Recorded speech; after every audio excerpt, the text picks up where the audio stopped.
Welcome to the West Sports Show. I'm Glen Quartermain, and today we're answering the 5 burning questions for West Coast ahead of the 2026 season. This episode is brought to you by TabTouch. The more you know, the better it gets. Download the TabTouch app today. Real punters play here.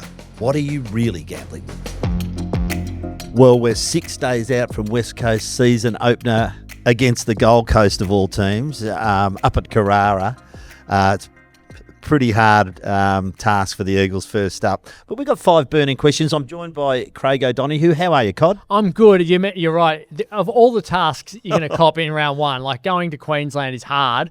Going to the Gold Coast after what they just did to Geelong is bloody almost impossible. But it gives West Coast a chance to have a really good look at how they're going to go because they played Gold Coast last year.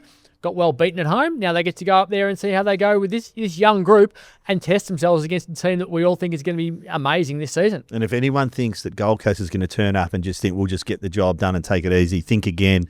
Damien Harbour will have them really wound up for this one. They're not going to, they're going to be looking at having a big win here. Yeah, exactly. They've achieved nothing at Gold Coast, really, so look out. But look, good luck to the Eagles. 5 burning questions, Scott. I'm going to start with how important is a fit Elliot Yeo this season to West Coast development? And where do you have him? Do you have him playing forward and sweeping into the midfield occasionally, or do you have him at half-back, where he won an All-Australian? So he's incredibly important for this team. He is such a good player, and his body has just let him down for so many years now. But when he's been out in the field in recent years, we've seen what he can do. And no matter how old he is at the moment or how banged up he is, he just has a crack. So he's just so important. And that from a leadership perspective as well, we saw how much he could help Harley Reid. I would have played him across half-back, but having seen him not go to that position for the entire pre-season, it's clear they're going to play him as a forward at midfielder.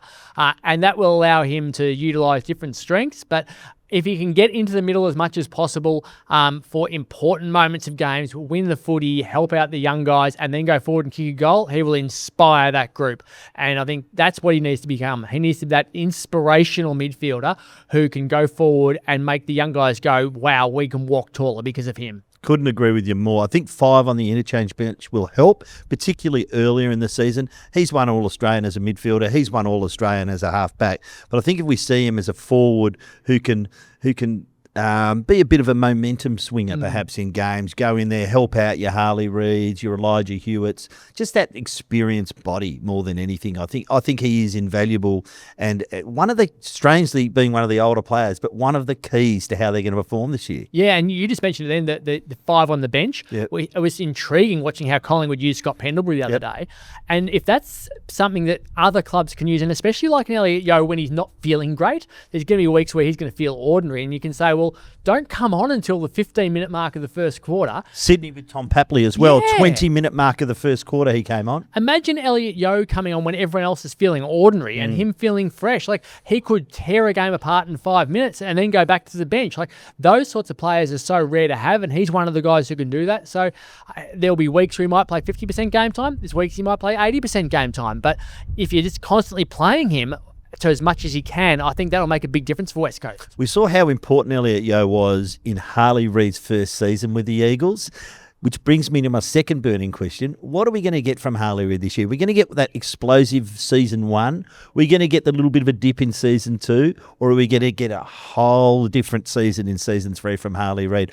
I'm sort of thinking a bit of a mix between 1 and 3. I'm all in on Harley Reid this year. Yeah, I think the Harley Reid of season 1 was exciting, and then he got tagged in the back half of that season. Last year, he was frustrated and unfit. I think this season, the pre-season he has put together, he looks in amazing condition. He looks motivated. He looks like he wants to be a megastar on the field, and he looks like he knows what his body is capable of. So I think the Harley Reid of 2026 is going to be an explosion who just comes out and tears games apart and kicks goals and runs and bounces and makes us all go, what the hell was that?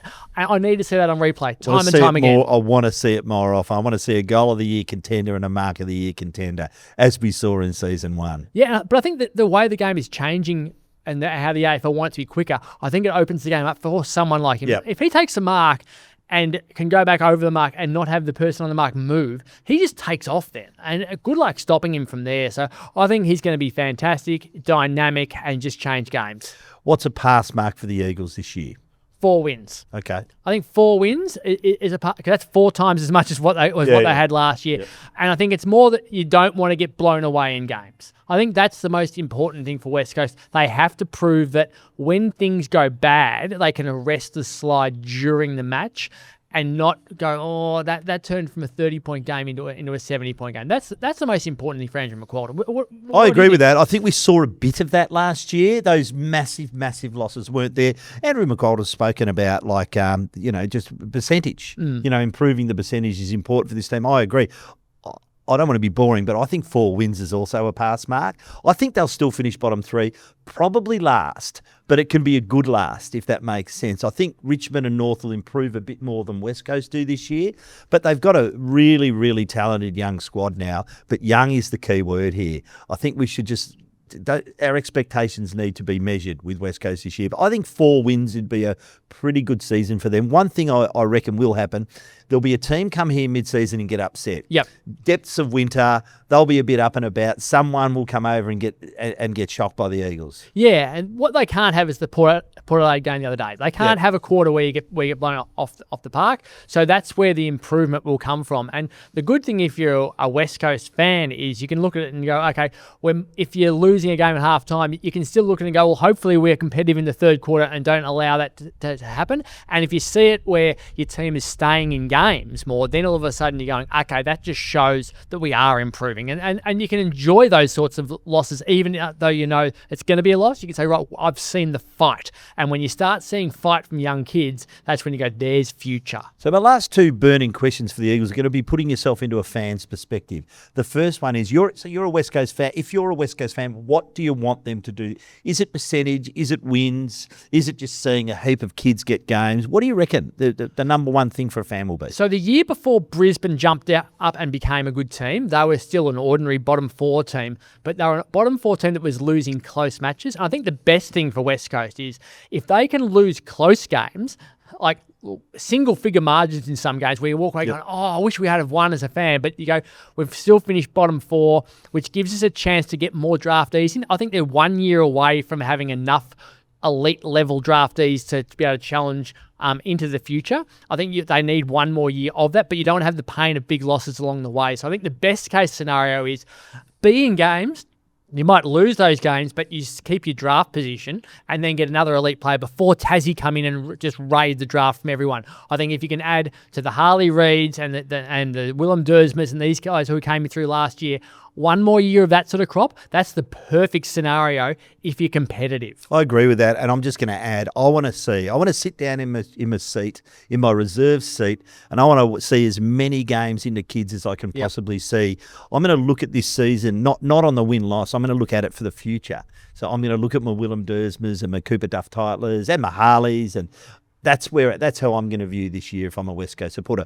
For more than a century, Sidney Kidman stood for cattle, courage and country, a man who built his life on the strength of the land and the people who worked it. Today, Kidman carries that legacy forward with boots and clothing designed for resilience and authenticity. Our boots are crafted from premium cow yearling leather with Goodyear welt construction and a trampoline core insole for all-day comfort and endurance. It's just a better boot. Explore the collection today at kidman.com. Pretty similar, but my last burning question. So you're a young West Coast fan. You say you're a 10-year-old West Coast fan. What number are you going to put on your back that you're going to wear for the next 10, 15 years and be excited about? But here's the caveat. It can't be number 9. It can't be Harley Reid. I love this question because when we were growing up, you had to sew the number onto your back so you could take it off if the player became crap. Now... Who was your number at Essendon? My number was number 3. I had Paul Salmon's number at Essendon. So, but now you have to iron it on and it has to stay there forever. So you have to make a real commitment now. I would be going down the path of similar when I was a young kid, going for that tall, key position forward who can ruck and I'm putting Cooper Duff Tyler's number on my back. Number 21. If I'm a 10-year-old kid, I'm putting that number on the back and going, this guy can take marks, he can kick goals, he can be the rock star. He is someone who you're going to be excited by. He's going to kick a bag of 6 along the way at some point, and you can go to school and say, how good was my man? Or he's going to take some amazing marks, or he's going to smash someone into the ground with his size, with his tackling. I'd be putting Cooper Duff Tyler's number on my back if I was a young kid, and knowing that I'm going to have a rock star type of forward to look up to for the rest of my life. Love the call. What I've seen from him in pre-season, it's not so much the marking, it's a beautiful kick. Second, third, fourth efforts of this kid, they're really good. So I had number 3, Lee Matthews. No surprises there. So who are you putting on your back? I'm going to put number 1. I'm going to put Will Dersmer on my back. He's obviously a number 1 draft pick. He's obviously he is a huge talent. I love the composure. He's going to take a little while to build. There'll be good games and there'll be average games, which is totally understandable at his age. I love his ability to always be in the right position. He's got a high footy IQ. Disposal's great. I mean, there's no real deficiencies there. So I reckon for the 10 to 15 years, you're going to see number 1 running around that field, giving it lace out to Cooper Duff Tyler, kicking goals himself. He's going to be a real amazing player for this footy club long term, I think. And it looks good having a number 1 on your back if you're a young kid as well. I think just that it's a good number. You can just plonk it on there and go, number 1. I don't think, just from what I've seen of him, I don't think anything will faze him too much. No, I think that's a really good call. And it's an example that if you're a young guy or if you're a parent with a young kid, follow the young guys. Make them inspired by someone who is going to come through and play for this club for a long time, and you can enjoy their journey from start to finish. I think that's really important when you're a rebuilding team and you're a young kid watching a rebuilding team. You can get excited by that, and that's what every West Coast parent should be doing for their young kids. Well, good luck to the Eagles this year, and Cod, thanks for your time, mate. Thanks, Quarters. We'll see you next week. You will. It's game on, WA footy fans. The time is now for Freo, and it's a new dawn for the Eagles. 2 teams, 1 massive season. Get ready for all the action with your free 48-page AFL season guide. It has Eagles one side and Freo the other. Flip for your team only in the West this Wednesday. We are brought to you by TabTouch. The more you know, the better it gets. Download the TabTouch app today. Real punters play here. What are you really gambling with? And remember, you can watch or listen to this podcast on YouTube Music.